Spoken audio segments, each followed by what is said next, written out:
Let's face it, a big part of drumming is that life gets in the way. So what do you do when you can't actually get to your drum set? Can you practice? Can you improve as a musician?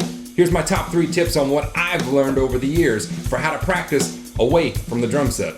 My first and biggest tip that I try to instill in my students is that you have to listen to music when you're away from the drum set. The car is a great time to do that. We're isolated, we have nothing else to do except listen to music.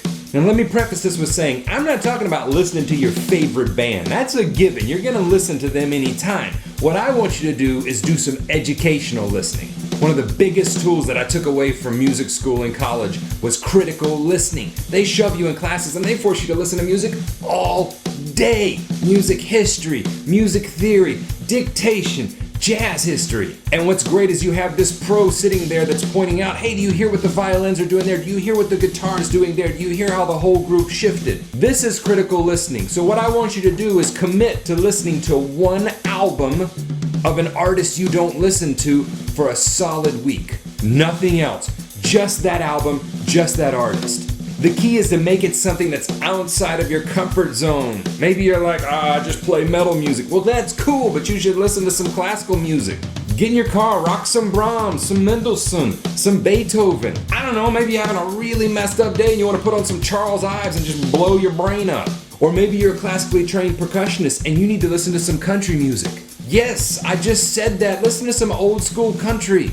Merle Haggard, Waylon Jennings, Johnny Cash, those guys, they were songwriters, man. They had some great songs. The big point is stretch yourself. Listen to something that you do not normally listen to.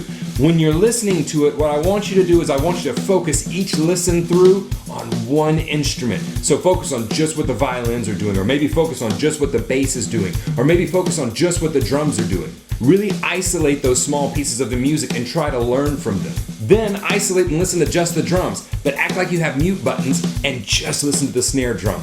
Then go back through and just listen to the kick drum. Then go back through and just listen to what he's doing on his hi-hat.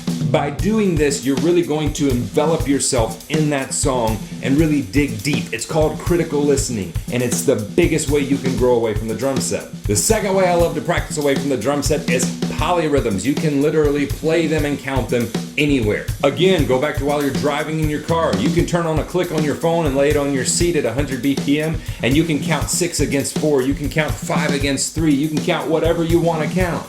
Put on a song that's in 3/4 and count 5 over it for the whole song. Because you know you already have an obsession with playing polyrhythms. 1, 2, 3, 1, 2, 3, 1, 2, 3, 1, 2, 1, 2, 1, 2, 1, 2, 1, 2, 3, 4, 5, 1, 2, 3, 4, 5, 1, 2, 3, 4, 5, 1, 2, 1, 2, 3, 1, 2, 3, 1, 2, 3, 1, 2, 3, 4, 1, 2, 3, 4, 3, 1, 2, 3, 1, 2, 3. I think I just figured out why I didn't get many dates when I was in high school. It's either that or the mullet. Or a combination. Polyrhythms and mullets equals no dates. As drummers, we have this weird obsession with being able to play rhythms on top of rhythms, and that's a good thing because it pushes our musicality. It's going to let you hear things in the music that you didn't hear before. And my third tip for practicing away from the kit is transcribing drum parts. You may be saying, Steven, I can't transcribe. I'm not going to take me an hour to get just one groove. You'll only get better if you do it. Critical listening, transcription, these are things that you can do while everyone sleeps in the house because we know that you want to practice when people sleep in the house. Grab some staff paper and start writing the stuff that you hear. And if it takes you a while, that's okay because the more you do it, the better you'll get at it. And then don't just write what you hear. Look at that, pick it apart, and then see what kind of variations you can come up with off of just that part. So not everybody's life can be all about drums, but with some creative thought, we can begin to put some other practice tools in place throughout our day that grow us as musicians, so that when we do sit down at the drums, we can make the first thing first, and that's getting better at playing those drums. Because outside of there, we've bettered ourselves as musicians. Hopefully these 3 tips will help you grow away from the drum set. Tune in on Wednesday and Sunday for new videos. If you're wanting to grow your drumming on a daily basis, follow the link below, check out the student members area and see what all the drum lessons have to offer on my website. If you haven't downloaded 30 Days to Better Doubles, it's free. You should download that. It's a 30-minute program. I promise you it will improve your double strokes if you stick with it. Jump over to Facebook, Instagram, or Twitter. Hang out with me there. But regardless of what you do, I'll see you here in the next video. Go practice.